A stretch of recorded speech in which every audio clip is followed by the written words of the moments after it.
Since I already drank from this bottomless well of piss, maybe I can save some of you from doing the same. Anyway, let's get this over with. Episode 2, Warriors. Stupid! The title from the original was The Warriors of Kyoshi, but the powers that be apparently thought that the title was too wordy, or some such bullshit. Or rather, the Netflix overlords and the DEI compliant company man showrunner didn't want to attach these girl bosses to a specific figurehead and wanted them to be a girl boss for anything and everything. Fucking hell. We begin the episode with Zuko throwing a tantrum in his quarters, unable to find his notebook. That is, the notebook that is not source material, which he has been using to catalog all of the past avatars. And in the next scene, we see Aang using it to find Kyoshi Island. What the fuck is this? Sokka tells Katara that it's time for them to go home, but Katara insists that they stay with Aang in order to protect him. Sure, Jan.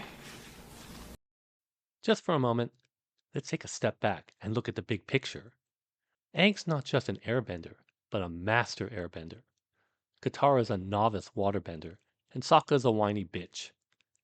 Do you think them tagging along is helpful or a hindrance in the context of protection? I point this out because, once again, this isn't source material. Of course, Aang appreciates the company, and that is one of the reasons why they are tagging along.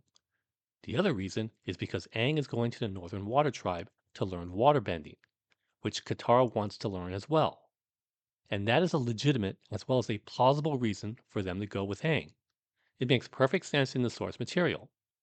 However, in the Netflix version, they're tagging along because Aang needs protection. That decision seems so arbitrary, pulled right out of Katara's ass. These half-ass arbitrary decisions don't do anything for their character development either, but proves they're just shallow characters only doing what the story needs them to do. Shit, this is a goddamn waste of time. Anyway, finding Momo in one of their supply sacks, Katara unrolls a waterbending scroll that Grand left for her. That's right. Grand knew Katara was a waterbender and had a waterbending scroll all this time that could help her in learning her skills further, but kept it from her because why? Because it was dangerous for Katara or dangerous for her and the village? Absolute cunt. There's nothing dangerous about bending, and based off of their interactions with Zuko, it's been quite a while since they had any interactions with the Fire Nation or anybody else. How is Katara practicing waterbending going to attract anybody? Are there Fire Nation spies in their remote village? If so, how could there be? The village is so small, I'm sure every family knows all the other families. Yet, Grand still kept it hidden from her. But now that she's left the village, she gives it to her, allowing her to freely practice waterbending far away from herself and the village. Selfish much? What a pisser. Of course, in the source material, she steals it from a merchant rather than Grand having it all these years. I totally understand abridging the story for time, but having Grand giving it to her only makes Grand look even more like a bitch than she already has been portrayed. You fucking bitch, I'm coming in there! Anyway, Aang buries Monkey Yatsu's remains, and Zuko docks at a Fire Nation port looking for leads on the whereabouts of the Avatar. Aang and company make their way to Kyoshi Island and investigate the statue of Kyoshi when the Kyoshi warriors ambush them. Katara tells them that Aang is the Avatar, but they don't believe her until the eyes of the statue light up and shine down on Aang. Per the source material, Aang airbends to prove he's the Avatar. It was as simple as that, but it was changed because it takes away a girl boss moment. And the Netflix overlords and the Yes Man showrunner can't allow that. So instead of just following the instructions of the source material, we have to drink another glass of piss.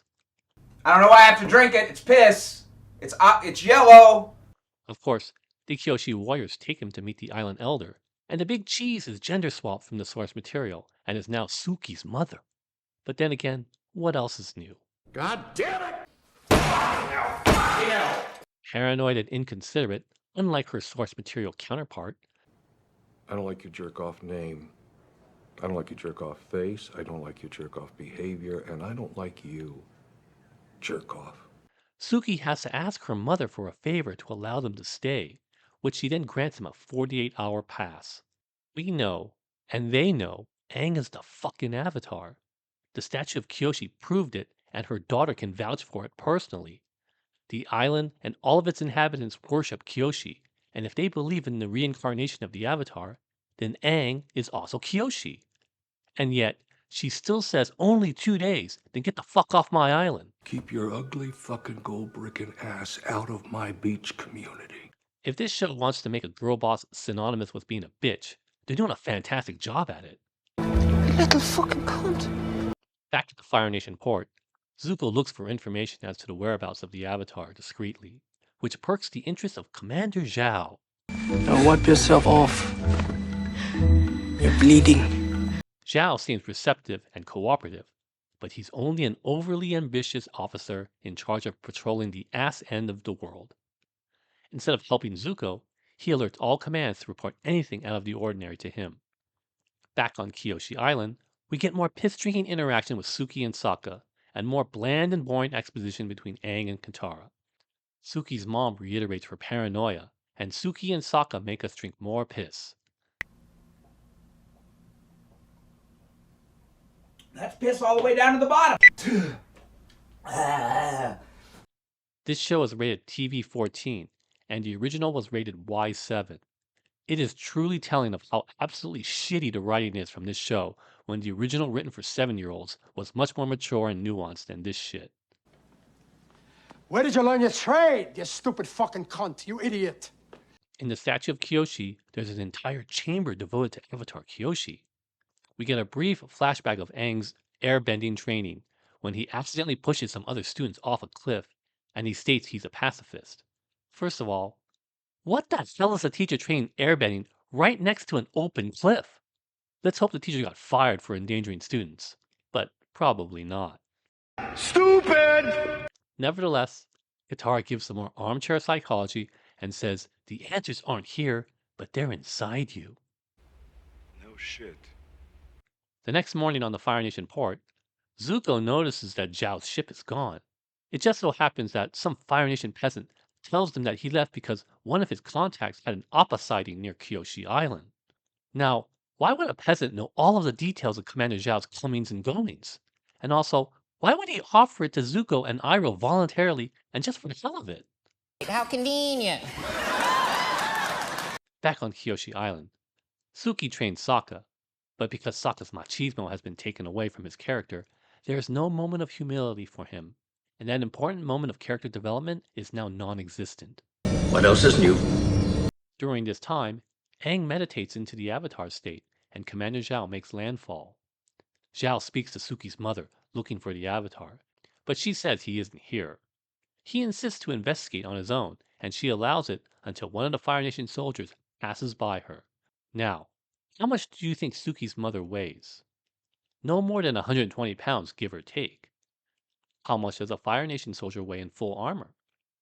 Around 200 pounds, let's assume. And yet, this happens.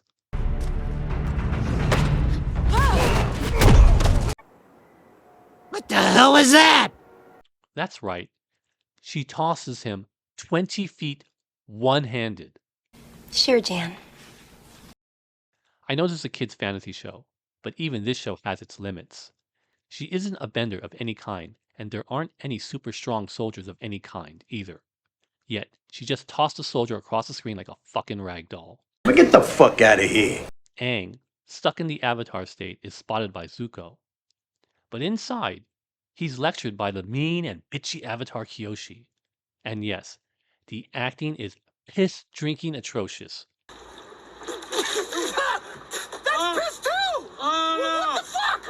So finally, she tells him that she will show him the power of the Avatar state.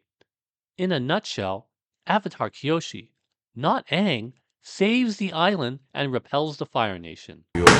Fuck you! Fuck you! Get the fuck out of here! Aang is the main character. This is his story, and his character is needed and required to be developed. Yet he takes a back seat in order for the Netflix overlords and the spineless DEI-compliant showrunner to activate Girl Boss mode again, and have Avatar Kyoshi be the savior of the day in place of Aang. Fucking hell. Pathetic. So at the end of the day, the village is burnt to fuck. But the spirits of the people are uplifted because of the Avatar. Apparently, the villagers, but mostly the paranoid bitch elder, needed to experience the village to be fucked up by the Fire Nation in order to have her faith restored, rather than just having the Avatar visiting in person. What a bitch. Just for a moment, let's ask the question, why? Why is the bitchy elder's faith in the Avatar renewed now? Because she saw Avatar Kyoshi in the Avatar state? Remember, all the way up to the time that the Fire Nation came ashore, she wanted Aang and company to fuck off the island. Is she really that shallow of a character to be the Elder Island leader, named after a fucking past Avatar, to have no faith when the new Avatar arrives and have 100% proof he's the real deal? That is a really shitty character. And of course, she isn't source material whatsoever. I don't know why you keep hiring that fucking guy. In the original, Aang and company just happen upon Kyoshi Island because Aang wants to show off and ride the giant koi fish.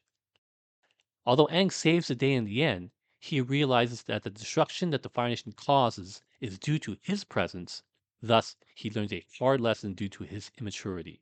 And once again, that is organic character development.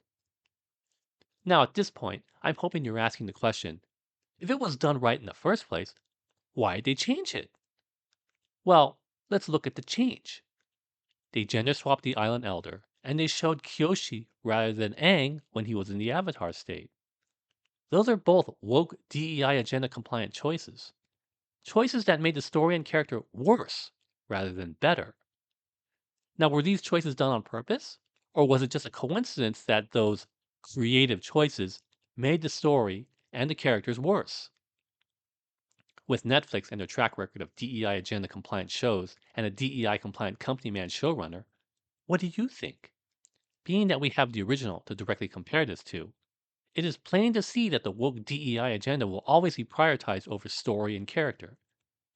If this was an original Netflix show, we wouldn't have anything to compare it to, but this is proof that the DEI agenda will be prioritized in everything.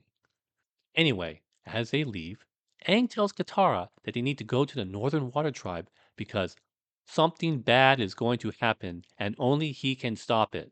What else is new?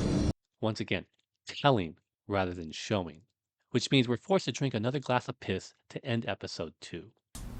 Hey, that's not bad. Like a glass of water that a friend pissed a little bit into. And that will do it for this video. The episode was pretty much one episode of the original with the introduction of Commander Zhao. Now wipe yourself off. You're bleeding. If the airtime of the original is about 23 minutes, and this one is 48 minutes, it only proves how shitty and inefficient these writers are, as the original can pack in more fun, humor, story, and character development in a shorter time frame. Anyway, thanks again for watching, and I hope to see you in my next video. Until then. That is absolute dog shit. What else is new?